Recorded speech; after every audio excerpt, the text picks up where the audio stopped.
Paz e bem, meus irmãos e minhas irmãs. Estamos no domingo, dia 26 de maio. Hoje a igreja celebra a solenidade da Santíssima Trindade. Nós cremos num Deus que é Pai, Filho e Espírito Santo. Um só Deus em três pessoas. O nosso evangelho de hoje é retirado do livro de Mateus, capítulo 28, versículos de 16 a 20. Naquele tempo, os discípulos foram a Galiléia, ao monte que Jesus havia indicado. Quando viram Jesus, eles se prostraram diante dele, mas mesmo assim alguns duvidavam. E Jesus disse-lhes: Toda autoridade me foi dada no céu e na terra. Ide, portanto, a todas as nações, e fazei de seus povos discípulos meus, e batizai-os em nome do Pai, do Filho e do Espírito Santo, e ensinai-os a guardar tudo aquilo que eu os ordenei. E eis que eu estarei convosco todos os dias até a consumação dos tempos. Palavra da salvação. Meus irmãos e minhas irmãs, hoje nós contemplamos uma das verdades mais profundas de nossa fé, e que a catequese antiga iniciava perguntando: o Pai é Deus? Sim, o Pai é Deus. O Filho é Deus? Sim, o Filho é Deus. O Espírito Santo é Deus? Sim, o Espírito Santo é Deus. Então significa que temos três deuses? Não, temos um só Deus em três pessoas.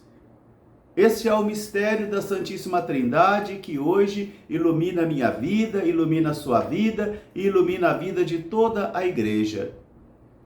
Por isso, na primeira leitura de hoje, do livro de Deuteronômio, o autor sagrado vai convidar a mim e a você a contemplarmos os acontecimentos da história. A contemplarmos os acontecimentos do passado, para ali podermos contemplar a presença de nosso Deus nos acontecimentos da história. Porque Deus se manifesta e Deus nos fala nos acontecimentos da história, nos eventos da história. É ali que nós vamos percebendo a presença de nosso Deus que vai conduzindo toda a história humana. E ali ele vai se desvelando, ali ele vai se manifestando. Ali, por exemplo, Israel vai descobrindo as apalpadelas que há um só Deus, um único Deus e não há outros, um único Deus. Na segunda carta de hoje, retirada do livro aos Romanos, Paulo vai também contemplar dizendo: aquele que se deixa guiar pelo Espírito de Deus é filho de Deus. Nós não nos deixamos guiar somente por uma teologia, nem somente por uma doutrina. Nós não seguimos a um livro, mas nós seguimos a uma pessoa viva, Jesus de Nazaré.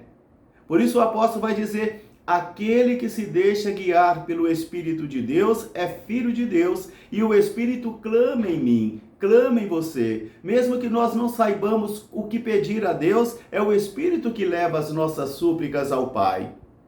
De tal modo que toda oração realizada na igreja, direcionada ao Pai, é feita em nome do Filho e na força e na comunhão do Espírito Santo. Toda oração feita na igreja é dirigida ao Pai em nome do Filho e na força do Espírito Santo. Daqui então a contemplação que o apóstolo nos convida hoje a fazermos na carta aos Romanos. Contemplarmos que somos templos do Espírito Santo. Contemplarmos que o Espírito vive em nós e assim nós temos que permitir ao Espírito que ele nos guie, caso contrário, outras forças vão nos guiar. O Evangelho, bonito, é o mandato universal de Jesus na ótica de Mateus. Jesus vai pedir aos seus discípulos que partam para a Galiléia. Galiléia, a terra dos gentios. Galiléia, onde havia treva profunda e que de repente brilhou uma luz. É a Galiléia onde a luz de Deus se manifesta. Galiléia dos gentios, Galiléia das trevas, e que experimenta a força da luz do ressuscitado. Eles vão até o monte que Jesus havia dito, que Jesus havia indicado.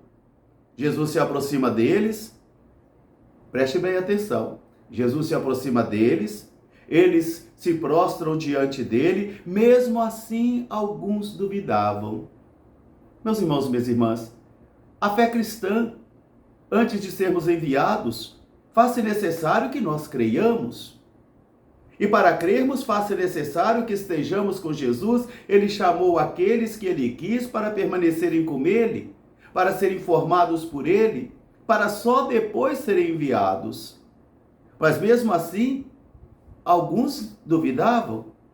E se vocês prestarem bem atenção nas narrativas das histórias, dos mistérios eucarísticos, foram bispos e foram padres que não acreditaram na presença real de Jesus, porque eu e você podemos também nós padecermos desta fé. Podemos também nós padecermos da presença deste Espírito que nos faz proclamar que Jesus é o Senhor, que Jesus está presente no corpo e no sangue do altar, e também que nos faça enxergar a presença do Pai. Mesmo assim, alguns duvidaram. O apóstolo Paulo diz assim: eu não me aproximei de vocês com a força da persuasão humana, mas eu me aproximei de vocês com a força viva do Evangelho, porque evangelizar é comunicar valores que foram assimilados por nós, introjetados em nós e que ganharam vida, que ganharam força. Aquilo que Santo Antônio vai ensinar, a palavra é viva quando a vida fala. A palavra é viva quando a vida fala. Caso contrário, seremos contadores de teologia, seremos contadores de fábulas, seremos contadores de história, mas que as pessoas não vão perceber em nós, sentir em nós forças de convicção, força profunda de convicção, aquilo que será chamado de paresia, força de convicção de que a pessoa crê naquilo que está falando. Caso contrário, não existe evangelização.